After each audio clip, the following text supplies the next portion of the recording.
Partai Gerindra, Partai Gelora, Partai Bulan Bintang, Partai Garda Republik, dan Partai Prima yang dihadiri lengkap oleh ketua umum masing-masing dan sekretaris jenderal masing-masing.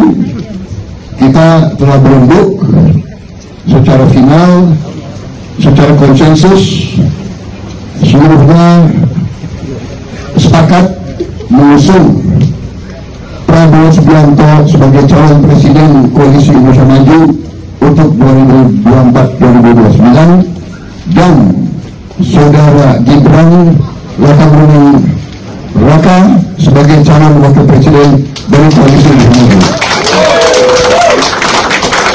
Assalamualaikum warahmatullahi wabarakatuh. Salam sejahtera untuk kawan baik Nur Islam Channel. Salam menjernihkan pikiran dan menebar kebaikan. Kawan baik, saya sedang berada di rest area KM 207 arah Tegal atau arah Semarang. Nah, kita tentu baru saja surprise.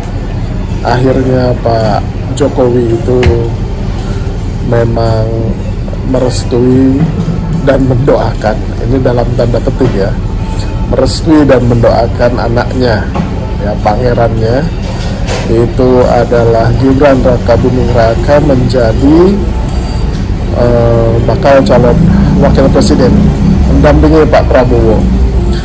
Banyak spekulasi beredar. Ya, memang skenario ini sudah disiapkan dan salah satu yang mungkin harus ditembus itu adalah putusan Mahkamah Konstitusi yang memungkinkan batas usia capres-cawapres yang 40 tahun itu bisa dianulir atau dibatalkan atau diganti.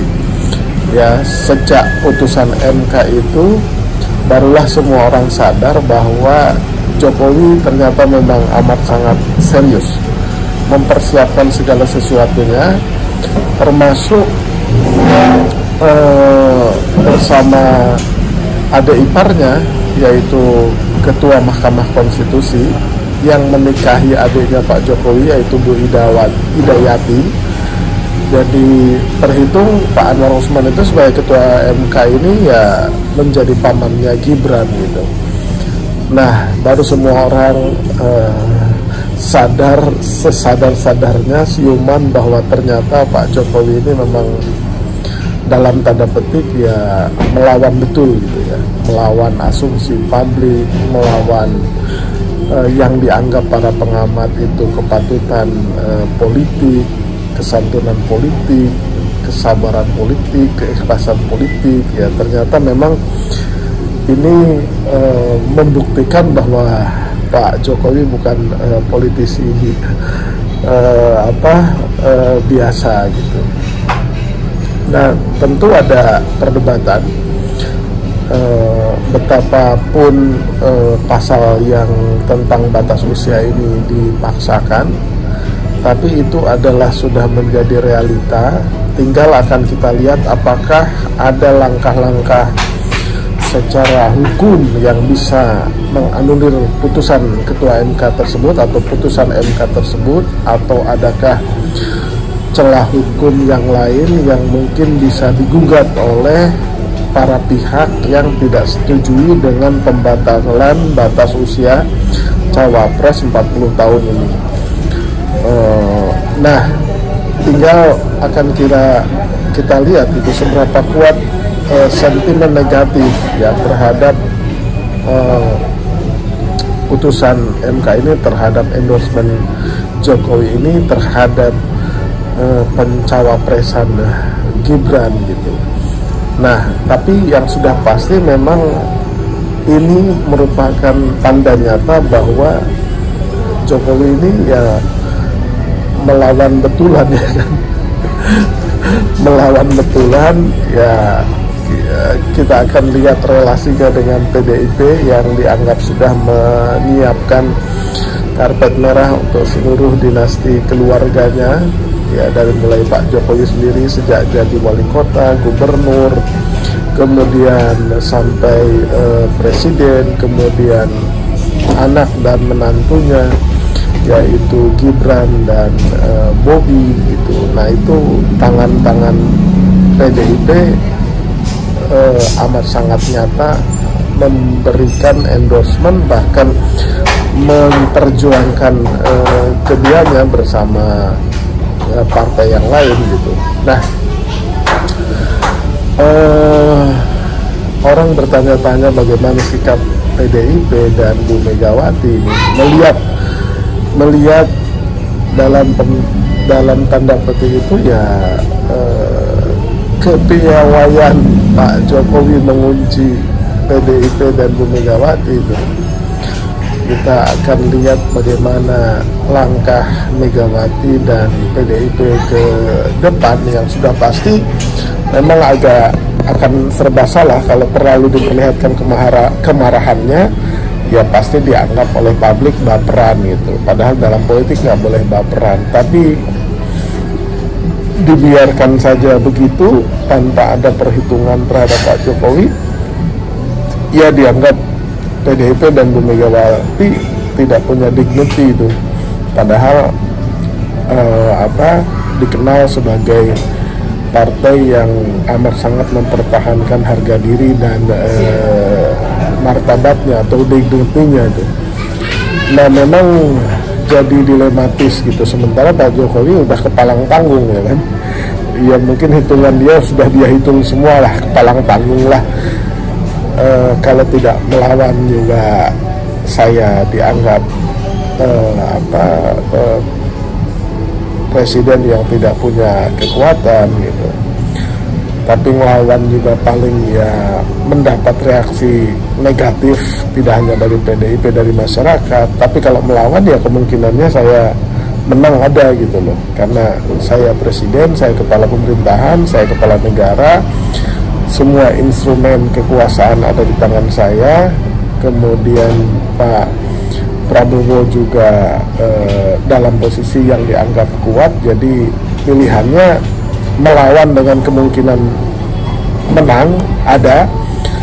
Kalau sama sekali tidak melawan dan membiarkan apa yang terjadi selama ini, ya sudah pasti kalahnya gitu. Jadi lebih baik melawan dengan kemungkinan menang. Padahal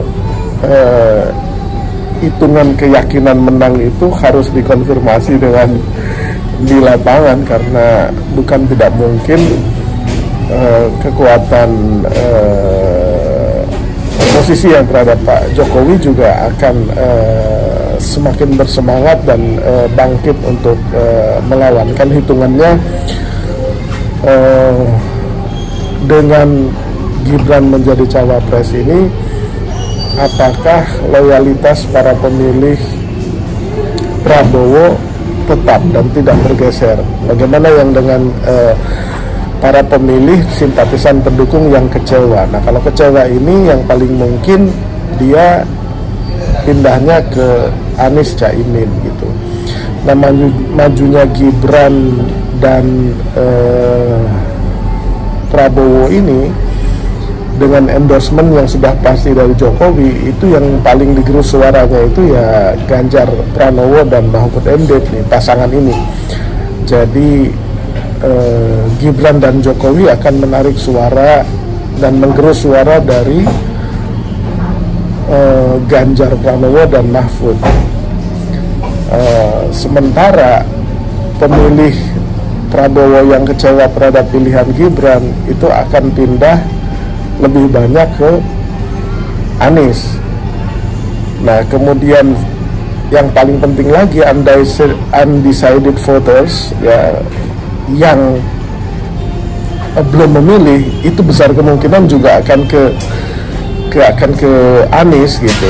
Jadi peluang Anies ketika Gibran jadi cawapres ini itu justru akan mendapat limpahan suara yang lumayan besar, terutama dari swing voters ya, swing voters yang berada di Prabowo maupun di Ganjar. Jadi termasuk swing voters dari Ganjar ini juga akan ke Amin dengan pertimbangan bahwa satu-satunya yang bisa melawan dominasi Jokowi Gibran ini ya pasangan Amin yang sudah jelas-jelas itu menyatakan secara terbuka perubahan itu.